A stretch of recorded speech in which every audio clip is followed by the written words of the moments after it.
Pozdrav svima i dobrodošli na moj kanal gdje ću danas govoriti o mirisu Oligarh brenda Roja Parfums. Riječ je o mirisu koji je 2016. izašao kao dio ekskluzivne ruske kolekcije, pa je logično da je Roja Dav odabrao jedno ovako zvučno i provokativno ime kao stvoreno za rusko tržište. Jer ako postoji država koja je od pada Berlinskog zida pa do danas poznata po svojim oligarsima, onda je to Rusija. Sama riječ oligarhija dolazi iz grčkog jezika i sadrži u sebi dva pojma. Oligos ili u prijevodu nekoliko i arho što znači vladati ili naređivati. Dakle, oligarhija je vladavina nekolicine, a oligarh je osoba koja je član male grupe ljudi koja u svojim rukama ima svu moć u državi. E sad, kad govorimo o ruskim oligarsima, tu se prvenstveno misli na poslovne oligarhe, odnosno tajkune, usko vezane uz politički vrh, koji su ubrzano stekli bogatstvo u periodu ruske privatizacije nakon raspada Sovjetskog saveza. Kako su mnogi od njih poznati po svom istančanom ukusu, sumnjam da je stvarajući ovaj miris, Roja pred očima imao sliku nekog modernog ruskog oligarha. Ali opisujući svoju kreaciju, on kaže da je oligarh miris uspjeha, da je izuzetno muževan i samouvjeren i da u sebi utjelovljuje samu esenciju snage i moći. Oligarh se prodaje kao miris za muškarce, kreirao ga je naravno Roja Dav i dolazi u bočicama od 7,5 i od 50 ml po cijenama od 40 i 245 funti, dok je koncentracija Eau de Parfum. Sada ga je moguće nabaviti širom svijeta, a spada u Chypre, kategoriju mirisa. Ta kategorija mirisa je dobila ime po francuskom nazivu za otok Cipar, jer se Chypre mirisi, bez obzira bili oni ženski ili muški, u svojoj osnovi uglavnom sastoje od nekoliko ključnih nota, kao što su bergamot, labdanum, pačuli i hrastova mahovina. A sve te sastojke moguće je naći na tom mediteranskom otoku na kojem je prema priči rođena i grčka božica ljubavi, Afrodita. Postoje zapisi da se u priručnicima za izradu parfema Chypre akord spominje još u 18. stoljeću, ali svoju popularnost može zahvaliti mirisu po imenu Chypre, kojeg je 1917. godine kreirao François Coty, a miris je bio toliko uspješan da je skrenuo proizvodnju ženskih parfema u potpuno novom i sofisticiranijem smjeru. Oligarh, kao i sve ostale Roja kreacije, ima ogroman broj nota, čak 30. Gornje note su limun, bergamot, limeta, lavanda i timijan. Srednje note su cvijet naranče, jasmin, ljiljan, šampaka, jabuka, crni ribiz i kokos, a bazne note su posjećena trava, mate, odnosno grm koji raste u Južnoj Americi i miris mu je travnato čajni s nijansama sjena i duhana. Zatim galbanum, ružičasti papar, sjemenke anisa, pačuli, hrastova mahovina, cedrovina, klekove bobice, vanilija, zrno tonke, jantar, korijen irisa, breza, koža, ambergris i mošus. Kao što vidite, među notama nema labdanuma, pa ovo nije 100% klasični Chypre miris, već blaga varijacija na temu. Otvaranje donosi bogatu kombinaciju voćnih nota, od kojih je najizraženiji limun, pojačan svježinom lavande, a njima se ubrzo priključuju voćne note jabuke i crnog ribiza. Jasmin i cvijet naranče ovdje ne stvaraju tipični akord bijelog cvijeća, već su jedva primjetni cvjetni dodatak voćnim tonovima, koji kao da time dobivaju i nježne, skoro tropske nijanse.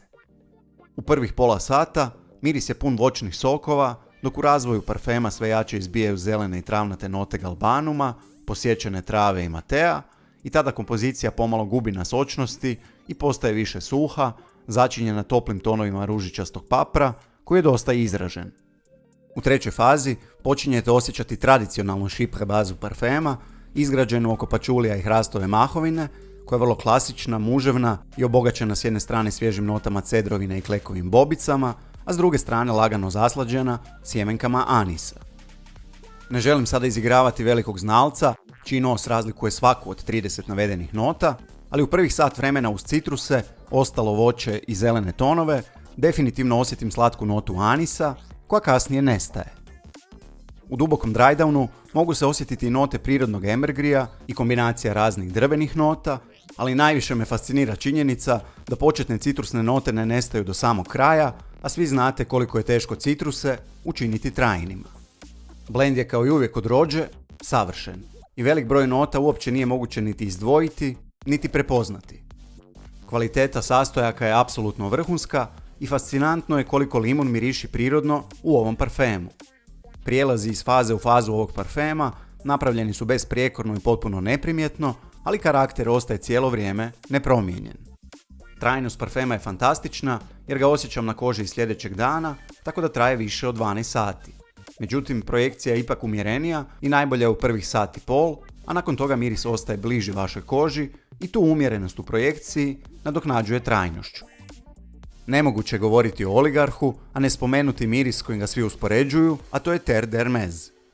Oligarh je toliko kvalitetniji, prirodniji i superiorniji miris da je skoro nepravedno uspoređivati ih, ali bilo bi isto tako neozbiljno reći da nemaju baš nikakvih sličnosti.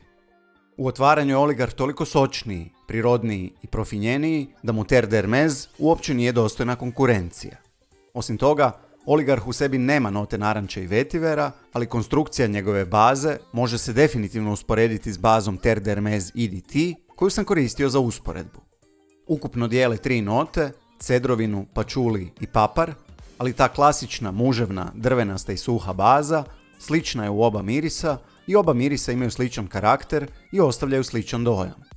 Tek kada probate oba mirisa istovremeno, shvatite koliko je Terre d'Hermès inferioran u kvaliteti sastojaka, ali je razlika u cijeni ogromna. Time nipošto ne želim podcijeniti jedan od najpopularnijih dizajnerskih mirisa, koji je s razlogom toliko popularan, samo želim reći kako je razlika u kvaliteti, trajnosti i svim ostalim segmentima više nego evidentna. Usporedio sam Oligarh i s Montale Red Vetiverom, koji slovi kao jedan od mirisa koji jako podsjećaju na Terre d'Hermès, i Red Vetiver je na trenutke malo bliži Oligarhu zbog svoje nešto veće sočnosti, ali je i Vetiver kod njega nešto izraženiji, pa se tu istovremeno i odmiče od Oligarha. U svakom slučaju, ova 3 mirisa postaju sve sličnija kako idu prema drydownu, nego što su to u otvaranju. Treba još jedino spomenuti najnovije Creed izdanje, a to je Viking Cologne, koji u prvim minutama doista podsjeća na rođa Oligarh, ali kasnije odlazi u drugom smjeru. I sada se postavlja ono ključno pitanje, kome je Oligarh namijenjen i vrijedi li njegovih 50 ml skoro 300 eura. Oligarh je namijenjen muškarcu koji točno zna što želi, koji je uspio u životu i nema potrebu to dokazivati.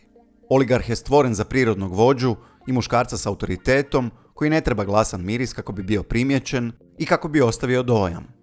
Ako postoji miris koji može biti savršeni signature scent, onda je to Oligarh, koji je nosiv u bilo kojoj zamislivoj prilici, bez obzira na godišnje doba, makar je po svojoj konstrukciji primjereniji proljetno-ljetnim temperaturama. Mislim da je za njega potrebna određena zrelost i da je prikladniji za muškarce iznad 30 godina, kojima nije problem izdvojiti toliki novac za 50 ml parfema. Odiše elegancijom i jednostavnošću i možda ime Oligarh nije baš najsretnije, osim ako je u pitanju dubina džepa osobe koja ga nosi. Je li njegova cijena opravdana? To stvarno ne mogu odgovoriti u vaše ime. Cijelu bočicu jednog dana vidim u svojoj kolekciji, a svima ostalima preporučujem da ga prvom prilikom probaju, pa ako im se svidi, uvijek mogu izabrati pakiranje od 7,5 ml i nositi ga u posebnim prilikama kada im je potrebno malo dodatnog samopouzdanja. Ako ste ga već probali, slobodno ostavite komentare i dojmove, a ako ga niste probali, onda samo napišite koji je vaš najdraži rođa miris. Mi se vidimo uskoro, a do sljedećeg videa sve vas najljepše pozdravljam i čuvajte se. Bok!